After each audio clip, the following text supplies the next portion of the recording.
यही सोच रखा था कि इसको मारना है, लास्ट में डिग्री पूरी नहीं करने देनी है, तो फिर वो तो यही करेगा। मैंने कहा था जो मेरा हेड ऑफ डिपार्टमेंट है, जो एचओडी मेरा राजकुमार राठौड़, वो मुझे मेंटली टॉर्चर कर रहा है।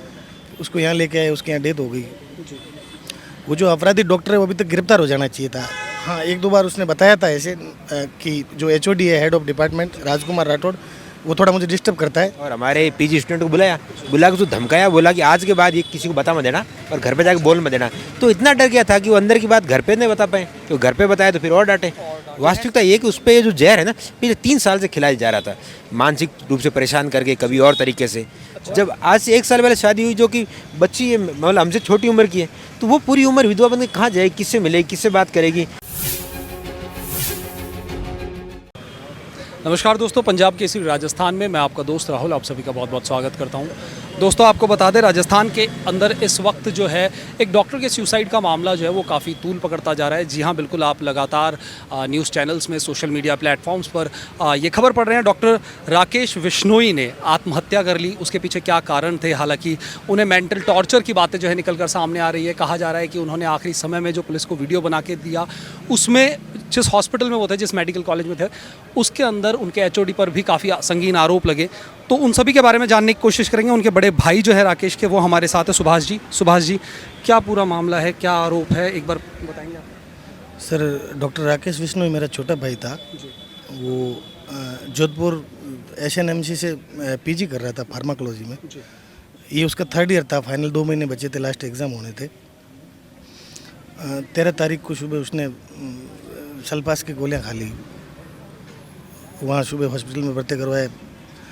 वहाँ से उन लोगों ने आनंद फानंद में जयपुर के लिए रवाना कर दिया। यहाँ 14 तारीख को शाम को क्या कहा उन्होंने रेफ़र करने से पहले? वो जो हॉस्पिटल प्रशासन के सामने, पुलिस प्रशासन के सामने जो उसका स्टेटमेंट हुआ था कि आपने जहर क्यों खाया, तो उसने कहा था जो मेरा हेड ऑफ डिपार्टमेंट है, जो एचओडी मेरा राजकुमार राठौड़, वो मुझे मेंटली टॉर्चर कर रहा है।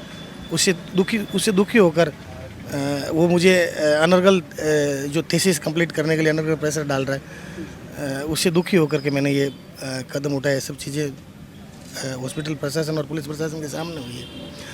उसको यहाँ लेके आए, उसके यहाँ डेथ हो गई। वो जो अपराधी डॉक्टर है वो अभी तक गिरफ्तार हो जाना चाहिए था।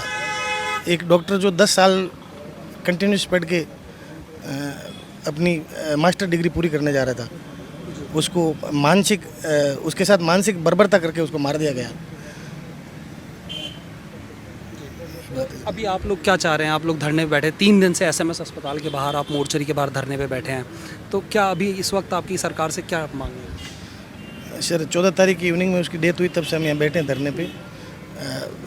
सरकार से मांग ये है कि उस अपराधी को तुरंत गिरफ्तार करें, जेल में भिजवाएं, ताकि ऐसे लोग, जो उस क्वालिटी के लोग, वैसे लोग भविष्य और किसी का कभी भविष्य में उसके साथ खिलवाड़ ना कर सके। बहुत मुश्किल से ग्रामीण एरियों से और गरीब परिवारों के बच्चे बहुत मुश्किल से उस स्थिति तक पहुंचते हैं, 10, 12, 15 साल की पढ़ाई करके, और आप है ना इस तरीके से उनको टॉर्चर करके और उसको बाध्य कर देते हो वो मर जाए, अपनी जान दे दे, तो उसको तुरंत गिरफ्तार करें। अगर गिरफ्तारी नहीं होती है तो हम बैठे हैं। तो आप शव भी नहीं उठा रहे हैं? नहीं, हम PM नहीं करवा रहे। हम क्या करवाना PM करवा के? जब उसका स्टेटमेंट है, जब वो गिरफ्तारी नहीं हो रहा है तो क्या करवाना PM करवा के? तो जांच नहीं कर रही पुलिस इसको लेकर? क्या पुलिस, क्या कहना है पुलिस? आप ही बातचीत हुई? सर, अभी हमारी पुलिस से कोई बात नहीं, FIR हो चुकी है। अच्छा, वो आप FIR किस तारीख को हुई? FIR सर कल इवनिंग में की इन्होंने। कल इवनिंग में FIR।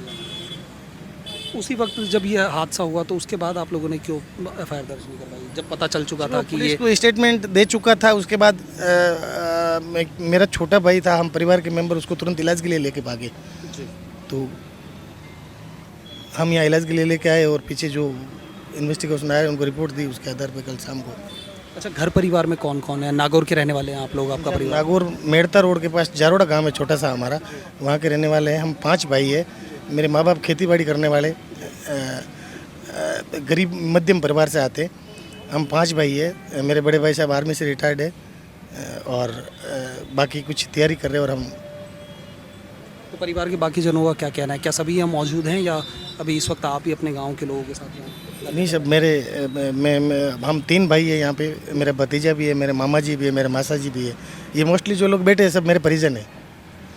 ये जो जितने लोग बैठे हैं ये सारे मेरे परिजन हैं, कुछ मेरे परिवार से, कुछ उस राकेश के मेडिकल परिवार से। ओके, तो कहीं ना, तो अभी आप लोगों की सिर्फ ये है कि उसे गिरफ्तार किया जाए जो एचओडी है। सर उसको तो करना ही चाहिए, इसमें कोई किसी से कोई इसमें तो कुछ मांग करने जैसा बनता ही नहीं, उसको गिरफ्तार करना ही चाहिए। उसके कारण जान गई है या ऐसा कोई उसका रिकॉर्ड नहीं है, उसने कोई बदमाशियाँ की हो। अगर उसने जान दी है तो क्यों उसको गिरफ्तार नहीं करेंगे, करना चाहिए उसको गिरफ्तार। क्या पहले परिवार के आगे उन्होंने इन बातों को कहीं रखा था कि इस तरह का मेरे साथ कॉलेज में इस तरह का व्यवहार हो रहा है, ट्रीटमेंट हो रहा है? हाँ, एक दो बार उसने बताया था ऐसे कि जो एचओडी है, हेड ऑफ डिपार्टमेंट राजकुमार राठौड़, वो थोड़ा मुझे डिस्टर्ब करता है जानबूझकर। तो समझा के मेरे बड़े भाई साहब जो आर्मी में रिटायर्ड है उनको भेजा, उन्होंने समझाया भी जाके उसको। लेकिन अब अगर उसने यही सोच रखा था कि इसको मारना है, लास्ट में डिग्री पूरी नहीं करने देनी है, तो फिर वो तो यही करेगा। जी, और लोगों से बात करने की कोशिश करते हैं। जी, आपका नाम? शुभ नाम राकेश। राकेश, आप उन्हीं के गांव से, नागौर से? भाई था मेरा, छोटा भाई। छोटे भाई थे आप? क्या कहेंगे जो हादसा हुआ? कहना क्या है, परिवार भी कहीं ना कहीं सदमे में है। अब क्या कहना है बताओ। एचओडी के कारण उसने खुद ने बयान दिया है, पुलिस ने वीडियो बनाया था तो वो खुद बोल रहा है। अब उनको कहने की ज़रूरत नहीं है, वो तो खुद भाई बोल रहा है कि भाई मेरे को एचओडी राजेंद्र राठौर ने प्रताड़ित किया था। तो 3 साल से थीसिस के कारण पूरी दिक्कत हो रही थी। थीसिस पे वो सिग्नेचर नहीं कर रहा। थीसिस पे सिग्नेचर नहीं करने की वजह? हाँ, तो और क्या है तो बताओ। अब पूरा परिवार परेशान हो रहा है, कारण हो गया। और मनीष जी क्या बताए बताओ। अब पूरा गांव 100 की लहर में, 3 दिन हुए हम यहाँ बैठे हैं, तो प्रशासन की ढील ही है, इसमें क्या है बताओ। अब प्रशासन कार्रवाई नहीं कर रहा है, 3 दिन हो गए आज। और भी कुछ लोग हैं हमारे साथ, उनसे बात करेंगे। सर, आपसे बात करना चाहेंगे, आपका नाम? डॉक्टर मनोहर। डॉक्टर मनोहर, क्या अभी आप किस पोस्ट में हैं? यहीं एसएमएस में ही हैं? मैं एसएमएस के अंदर रेजिडेंट डॉक्टर हूँ, ऑर्थोपेडिक्स विभाग के अंदर। ओके, तो क्या कहेंगे ये जो पूरा मामला हुआ एक डॉक्टर के साथ, क्योंकि डॉक्टर कम्युनिटी ऐसे कहा जाता है कि एक डॉक्टर के साथ कुछ प्रॉब्लम होती है तो सभी इकट्ठे हो जाते हैं, तो ये एक हादसा हुआ और वो भी किसी एक एचओडी की वजह से, वो भी कहीं ना कहीं वो भी डॉक्टर के पद पे हैं, तो अपने आप में एक तरफ तो कहा जाता है डॉक्टर को भगवान का दर्जा दिया जाता है, वहीं दूसरी तरफ ये प्रताड़ना का जो आरोप लग रहा है एक डॉक्टर के ऊपर ही, साथ में एक डॉक्टर ने अपनी जान भी दे दी, क्या कहेंगे इस पूरे मामले को? जो इस केस में जो आरोप लग रहा है वो उनके एचओडी पे लग रहा है, जो उनकी गाइड है। जो मेडिकल फील्ड के अंदर एक गाइड और कैंडिडेट का रिश्ता हमेशा बाप और बेटे की तरह होता है। जैसे कोई नए शहर में आया, जैसे मैं आ गया इस शहर में, या कोई और जाता है तो वहाँ पर उसको गाइड अलॉट किया जाता है, तो उसको अंदर ना सिर्फ पढ़ाई की दिक्कत, कोई भी दिक्कत होती है वो उससे जाके बात कर सकता है और समाधान निकलता है। नो डाउट हमारे मोस्टली गाइड जितने भी सबके बहुत अच्छे और हमें पिता तुल्य रख और हमें बेटे की तरह मानते हैं और हमारा हमेशा ध्यान रखते हैं। लेकिन कई कंडीशन ऐसी होती, कई बार आपराधिक प्रवृत्ति के भी लोग होते हैं, जैसा अपन को इस केस में देखने को मिला है। इसके अंदर जैसा कि इनके मेरे बड़े भाई साहब से बात हुई थी, तो उन्होंने बताया कि हम लगभग इस घटना के 15 से 20 दिन पहले हम गए थे मुझे एचओडी से मिलने के लिए, और जाके हमने रिक्वेस्ट की कि डॉक्टर साहब ये बच्चा परेशान है और थोड़ा इसका ध्यान रखो। तो बोला ठीक है मैं ध्यान रखूंगा। फिर भाई साहब भेज के और हमारे पीजी स्टूडेंट को बुला के उसको धमकाया, बोला कि आज के बाद ये किसी को बता मत देना और घर पे जाके बोल मत देना। तो इतना डर गया था कि वो अंदर की बात घर पे नहीं बता पाए, तो घर पे बताया तो फिर और डांटे। तो ऐसे में परेशान होकर उसको लास्ट में थक हार के उसको एक सेल्फोस यानी कि जो एल्यूमिनियम फॉस्फाइड होता है वो खाना पड़ा। जैसे एल्यूमिनियम फॉस्फाइड खाया तो सबको लग रहा है कि भाई जहर खाया इसलिए डेथ होगी, पर वास्तविकता ये कि उस पर जो जहर है ना पिछले 3 साल से खिलाया जा रहा था, मानसिक रूप से परेशान करके, कभी और तरीके से।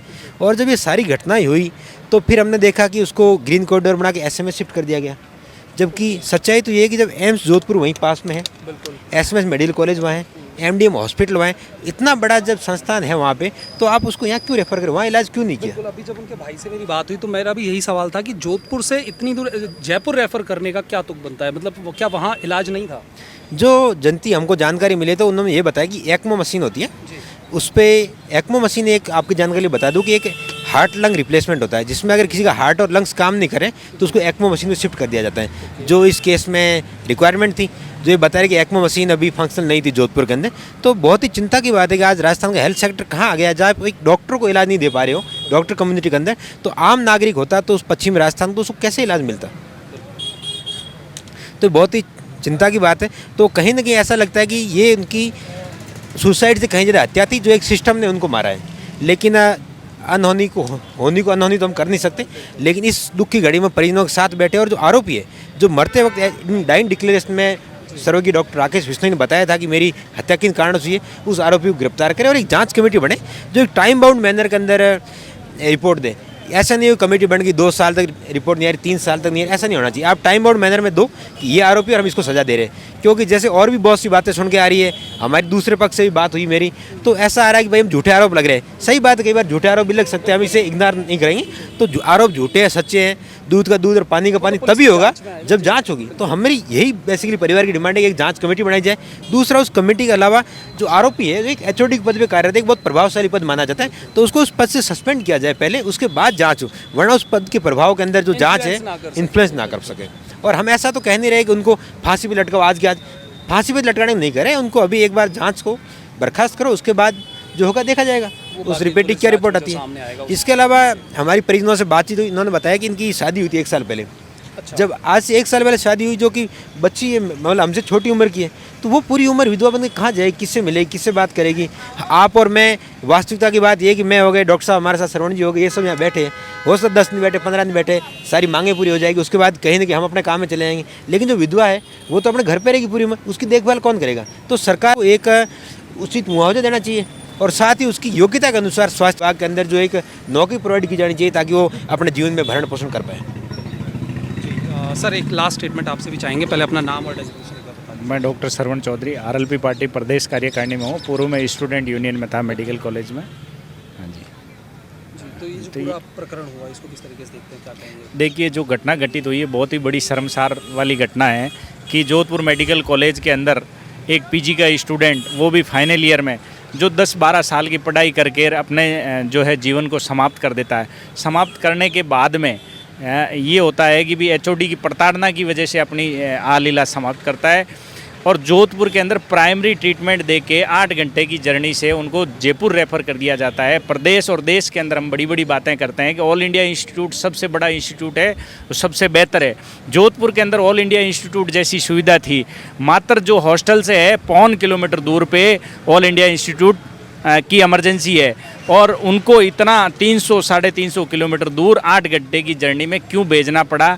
क्या एचओडी की इतनी संवेदनाएं मर गई, क्या वहाँ के एडिशनल प्रिंसिपल और जो जिम्बार लोगों की संवेदना मर गई कि 8 घंटे एम्बुलेंस की जर्नी के अंदर उनको जयपुर रेफ़र करना पड़ा। सबसे बड़ा सवालिया निशान है कि कहीं न कहीं उनके मन के अंदर ये कुटिलता थी कि इसको यहाँ से जो है टरका दिया जाए, यहाँ से भेज दिया जाए, हम लोग बच जाएं। क्योंकि जिम्बार लोगों ने अब जब बात करें तो वो कह रहे हैं एक्मो नहीं था। जब ऑल इंडिया इंस्टीट्यूट बात करता है ट्रांसप्लांटेशन की, हम हार्ट ट्रांसप्लांट करते हैं, हम लंग्स ट्रांसप्लांट करते हैं, हमारा देश का बहुत बड़ा इंस्टीट्यूट है, इससे बड़ा कोई इंस्टीट्यूट नहीं हो सकता। पीजीआई, एम्स, वेलूर जो जिनकी मतलब विदेशों में इसकी बहुत बड़ी एक नामी इंस्टीट्यूट है और वहाँ पे एक्मो ऑपरेटर नहीं है, तो ये भी एक शर्म की बात है। और किसको पता है कि एक्मो ऑपरेटर था या नहीं था, ये तो बाद की बातें हैं।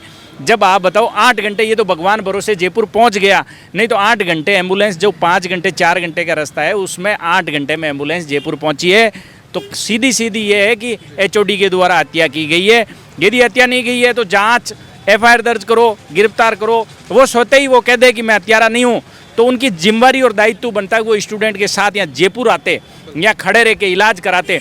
आप बताओ डिपार्टमेंट के अंदर उनके कितने लोग होते हैं, असिस्टेंट प्रोफेसर होता है, एसोसिएट प्रोफेसर होता है, फिर एचओडी होता है, एडिशनल प्रिंसिपल, इतनी बड़ी लेयर होती है, वार्डन होते हैं, सारी चीज़ें होती है। उनमें से एक पर्सन भी यहाँ आके ये नहीं कहा कि मेरा स्टूडेंट इस मौत के मुंह में गया है, मौत के सामने जंग लड़ रहा है। लेकिन कुछ नहीं, उन्होंने एम्बुलेंस में डाल के इतिश्री कर दी, सिर्फ एकमात्र वहाँ कैनुला लगा के मेडिकल स्टूडेंट को वहाँ से रवाना कर दिया। आप बताओ कितनी शर्म की बात है इस प्रदेश के अंदर। हमें बड़ा दुख है, न्याय के लिए हम यहाँ बैठे हुए हैं और हमारे बीच में कल शाम को हमारे माननीय सांसद हनुमान बेनीवाल जी, उनके लोकसभा क्षेत्र से भी ये आते हैं, इन्होंने मांग की कि भाई हमें न्याय, तो नेताजी आए थे और हमें पूर्ण विश्वास है कि न्याय जरूर मिलेगा इस पीड़ित परिवार को। पूरी मेडिकल फर्टिनिटी राजस्थान की, चाहे वो जार्ड जयपुर का हो, चाहे जोधपुर का जार्ड हो, चाहे अन्य गवर्नमेंट मेडिकल कॉलेज के जार्ड हो, सारा ने अल्टीमेटम दे दिया है। क्योंकि कहीं न कहीं हेल्थ केयर सेक्टर बहुत बड़ा सेक्टर है और हम किसी की लाइफ के साथ नहीं चाहते हैं कि उनकी लाइफ हमारी वजह से जाए। तो ये अल्टीमेटम दिया, सरकार यदि इस अल्टीमेटम से ही नहीं चेती और सरकार ने यहाँ सूद नहीं ली तो फिर कहीं न कहीं डॉक्टर्स को पेन डाउन करना पड़ेगा। और यदि जार्ड ने इस राजस्थान के अंदर पेन डाउन कर दिया तो ये स्वास्थ्य सेवाएं चरमरा जाएगी, न जाने कितनी और जाने गई जाएगी। इस जानों की जिम्मेवारी राजस्थान सरकार के मुखिया, मंत्री और वो मेडिकल कॉलेज के एचओडी होंगे। चलिए, बहुत बहुत शुक्रिया। तो दोस्तों, ये जिनसे भी हमने बात करी, कुछ परिवार के सदस्य थे, डॉक्टर राकेश बिश्नोई के परिवार के सदस्य। नागौर से आप देख सकते हैं जिस तरीके से इनके गांव के लोग यहाँ पर मौजूद हैं, ना सिर्फ गांव के बल्कि परिवार के काफ़ी सदस्य यहाँ पर मौजूद है। साथ ही मेडिकल फ्रेटर्निटी के उनके जो साथी थे वो भी यहाँ पर मौजूद है। उन सभी से तमाम बातें हमने जानने की कोशिश करी कि आखिर उनकी क्या मांगे हैं, क्या वो कहना चाह रहे हैं, क्या डिमांड्स हैं, वो हम सभी ने जाना। तो दोस्तों, फिलहाल के लिए इस वीडियो में इतना ही। मुझे यानी आपके दोस्तों होस्ट राहुल को दीजिए इजाज़त। नमस्कार।